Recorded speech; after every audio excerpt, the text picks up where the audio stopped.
Expanding emergency services for a Central Texas community. What has to happen to bring more ambulances to Caldwell County? Cleaning up the creek. Volunteers yank up a large haul in Shoal Creek. The unusual item, they say, causes some big problems. And believe it or not, things are about to get even hotter. I'll take you through when another unwanted record gets broken. Coming up. Hi, everyone. Thank you for joining us. I'm Mike Rush. Better coverage for a Central Texas community when things go wrong. Caldwell County leaders are considering expanding emergency services, but KXAN's Mercedes Hernandez explains why decisions are on hold for the time being. Caldwell County commissioners voted to revisit their plans to make a new emergency services district in the county this week. At their meeting, they tabled the decision to let voters decide later this year on forming ESD 5. If it is formed, it would provide emergency services such as ambulance service to the growing communities there. Voters would have to approve the new ESD because it would require levying taxes to pay for the services. According to commissioners, city leaders from Lockhart, Luling, and Martindale have signed resolutions supporting the ESD, but the vote to move forward was tabled as they're waiting for official responses from San Marcos, Staples, and Mustang Ridge. We are still within our timelines as far as getting it set for the next election. This just lets us get the consent forms in for any city that wants to participate. The Commissioners Court expects to make a decision on whether or not to bring this issue to voters early next month. In Lockhart, Mercedes Hernandez, KXAN News. The victim of a kidnapping attempt is back home safe because she spoke out. According to Austin police, on Tuesday, a girl told an employee at a store on Shoal Creek Boulevard in North Austin that she'd been kidnapped and that her kidnappers were still in the store. Police arrived and found multiple suspects in a vehicle in the parking lot and one additional person inside the store. Police made one arrest and say charges are pending on the others. First warning weather with meteorologist Sean Kelly. Good Saturday evening, everyone. Hopefully you're staying cool out there today. Look at this. We are now currently, after today's high temperature of 104 degrees, in second place for most consecutive 100-degree days or more, with 2023 surpassing last year in 2001, sitting at 22 days in a row. And by the end of this week here, we're going to be taking that lead for the first place. Still have a lot to go in terms of most triple-digit heat days ahead, but we're sitting at 37, including today. We actually didn't have heat advisories in place out there through your afternoon, but they will be in effect this time tomorrow as we're looking at even hotter temperatures ahead. Believe it or not, things get even worse here. So we need to remind everyone to make sure you're drinking plenty of fluids here. We got to get used to this weather pattern, sitting at 101 with a little bit of a hazy sky out there, with temperatures in the hill country sitting at 98 in Burnett, 102 in Llano. Metro temperatures for your Saturday evening still sitting at 103 in Lakeway, 98 in Pflugerville.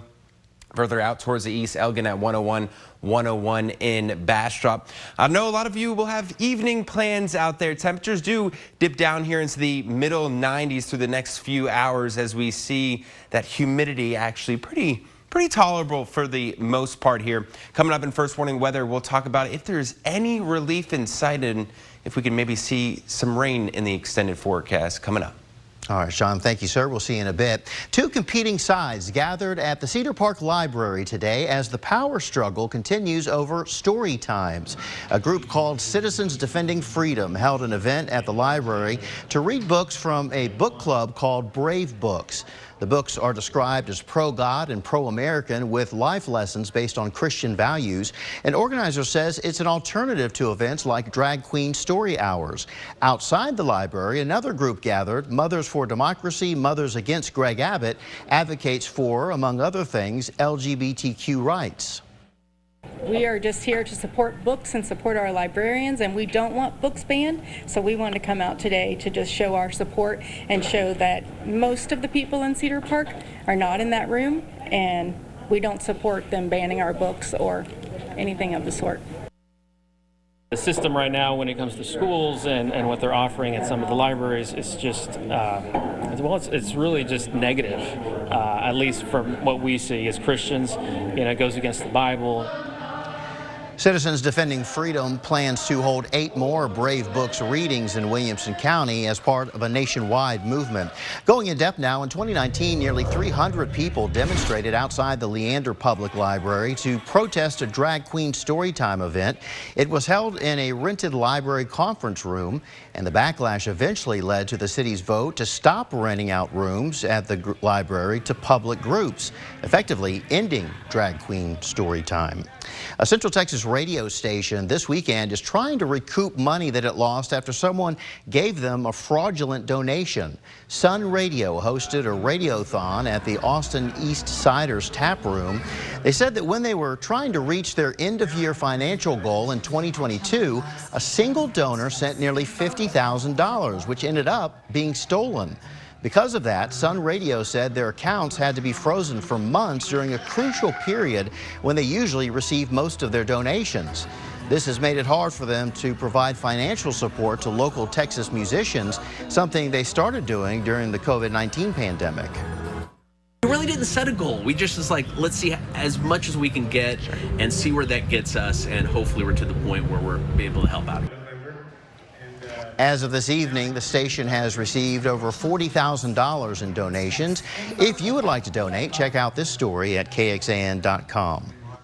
Nearly 50 shopping carts clogging up Shoal Creek are now out of the water, but there is still a lot more work to be done. Dozens of volunteers gathered this morning for the first ever Shoal Creek shopping cart corral. They helped remove trash from the creek bed, including one of the biggest items found throughout Austin's creeks, which is shopping carts. Austin Watershed released a report last year stating that more than 500 shopping carts are currently in creeks throughout the city. And today, the volunteers picked up 48 carts, 111 bags of litter, and 6 scooters from Shoal Creek. Still to come, the years-long project to expand an Austin trail enters a new phase. A look at the new step taken in a long run to the city's future. And a strange sight washing up on Texas beaches, why these balls of tar are coming ashore and what is causing them to form in the first place.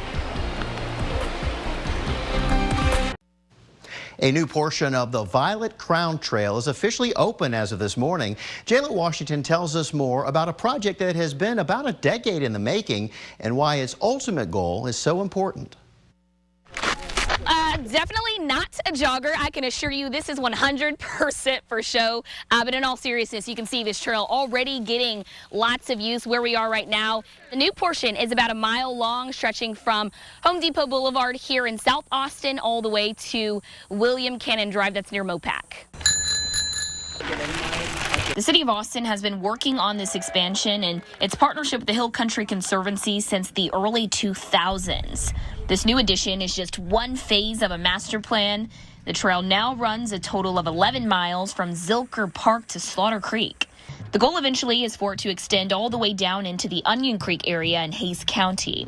Okay, listen, so I ran into the sweetest group of friends out here who say they walk the trail often, and they're really happy to hear about its expansion because it's really peaceful out here for them. Yeah, we have solved many problems over the years on the trail. We have combed Austin for as many hiking trails as we can find, so we're always excited to have some brand new space.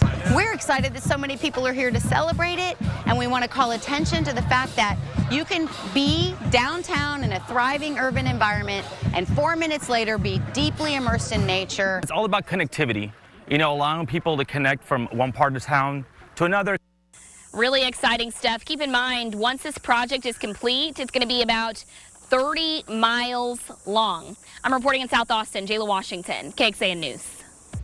Thank you so much, Jayla. While our early morning lows have actually been normal, those afternoon high temperatures, not so much. 104 degrees was our high today. Normal temperature for this time of year, 98 degrees. Sunset, 8:27 this evening. Believe it or not, this is the coolest day of the next 7 days. Things get even hotter. We'll talk about how hot it gets and the hazy skies that will start to improve over the next few days. We'll talk about what's causing that and that wildfire risk in the next few minutes. If you've been to Texas beaches lately, you might have noticed tar balls washing up on shore. These sticky, dark balls of tar are coming ashore this summer, and according to the Texas General Land Office, they're washing up because of changes in ocean currents. The balls of tar are caused by petroleum mixing with seawater and solids. In terms of health risks, brief contact with them is harmless, but they should be cleaned off with soap and water as soon as you're able to. First warning weather with meteorologist Sean Kelly. Happy Saturday evening, everyone. Hopefully your weekend is off to a great start. We start with the lookout in Coda with a temperature of 101 degrees. Not a cloud out in the sky out on this Saturday evening. Light winds southeast 6 miles per hour. I wish I had some good news here for you. The temperatures that we got today are actually the coolest of the next 7 days as things start to really heat up. I guess some light good news here is actually the feels like temperature, the heat index right now is lower than the actual temperature. Yes, it can happen when we deal with low humidity. Finally, we're actually dealing with that each and every afternoon and evening, at least recently. Sitting at 102 in Llano, 98 in Lampasas, and then watch what happens when I flip over here to those feels like temperatures or those heat index showing that temperatures actually feel a little bit better because of the dry air in place. Overnight, though, the humidity moves back in, and we'll see those temperatures through the remainder of the evening into the upper 80s, at least through about midnight, then eventually dropping down into the 70s. We saw a little bit of a hazy sky out there today, but it's going to continue to clear out through the next day to actually several days as visibility in that Saharan dust moves out, clearing away, making things a lot prettier as we deal with the main focus is really just the lack of rain. We continue to see this hot, dry weather pattern. Drought monitor here showing those worsening conditions, extreme to exceptional drought for much of the area, and that is increasing our wildfire threat through the day. Today, each and every day will be in place with the winds that we're seeing as a result. That is those burn bans in effect for each and every county. You can see here on the satellite and radar, no rain to be found. A few clouds up towards the north, and that's really about it for the entire state here. High pressure system doing its thing and actually moving back in right overhead through the next few days, and that is going to really crank up the temperatures here. 104 was our high today. Look at tomorrow, 105, Monday, Tuesday, 106, and then even next weekend right now looking even hotter.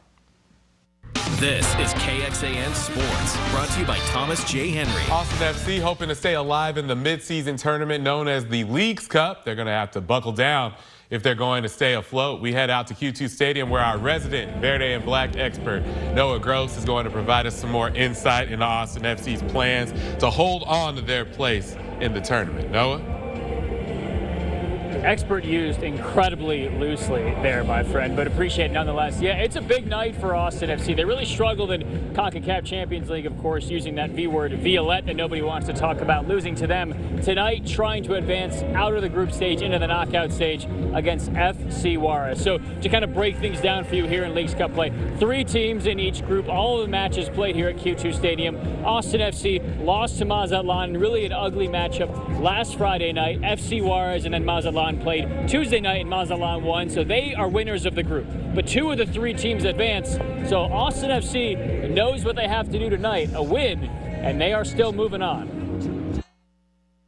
I think it's a really clear situation. We have to win the game. We have to win the game in regulation, or we have to win the game in penalties. So I think that's, that's quite clear for us. Juarez is in a similar position where they're going to need to put forth an effort to win the game as well. So whether that's in regulation or penalties. So we're quite familiar at this point with Juarez. We got to watch them against Mazatlan. We got to watch a few of their games. Again, very good technical team, combative, similar to Mazatlan in the way that they play.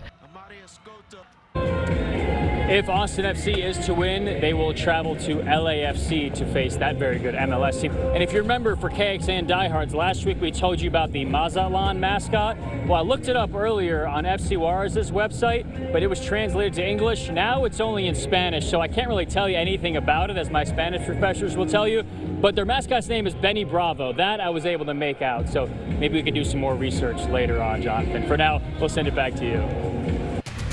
Not to be confused with Benny the Bull, of course, for the Chicago Bulls. Cowboys back at it again as they near the end of their first week of training camp. More from Oxnard coming up. Day 6 of training camp for the Dallas Cowboys. This time it's all about getting everyone up to speed and keeping everyone healthy. No question the offensive unit for the Cowboys is one to watch. Dallas is hoping for big-time performances from quarterback Dak Prescott, of course, and running back Tony Pollard, who's stepping into the lead running back role now that Ezekiel Elliott is gone, and also receivers like CeeDee Lamb and new wide receiver Brandon Cooks, who came over in a trade from Houston. Oh, yeah. Head coach Mike McCarthy is now calling the plays on offense for Dallas, and the players are liking that change thus far. The confidence that Mike has, within calling his plays, he trusts in his players. He believes in players versus plays. You could design all the schemes if you want, but at the end of the day, we got to go out there and make it come to life. So, Shotty and those guys, they want to simple it down and just let us be us. Your time is so limited these days, and that's why the ability to come here, you want to max it out. So, our guys have done a really good job preparing for this. Houston Texans are also hard at work. They've been in the dumps as a franchise for a while, but they got a new leader in head coach DeMeco Ryans, and the Texans are confident in their progress, and they don't mind revealing that confidence to the folks outside because they like what they have in the locker room. Got to have a foundation. I feel like the O-line and D-line, it starts the team. We the foundation. We went to draft CJ. He was a great quarterback. And for him to take care of the offensive line that he did this offseason, it's a big standard for us. We got to go out there and, do what we've been paid to do is protect him, get him make him the most comfortable quarterback in the NFL this year, so he can go out there and just win us some games. They're certainly hoping for that. Also, one last note just came down. Austin FC's match against FC Warriors is now going to be at 8 o'clock instead of 7:30. Don't know if that's heat related. Right. Yeah. Push back. I mean, it's hot. It's hot a good out guess, there. isn't it? That's a good guess. Yeah, we're still dealing with the temperatures right now into the triple digits each and every day. I hope you enjoyed the cooler weather today because things are about to get even hotter. We'll be pushing 105 to 106, and by Wednesday, we'll have seen the most triple-digit days in a row in recorded history that we've seen here. Holy cow. All right. Brace yourself. Thanks for watching, everybody. We'll see you back here at 10 o'clock. Have a great night.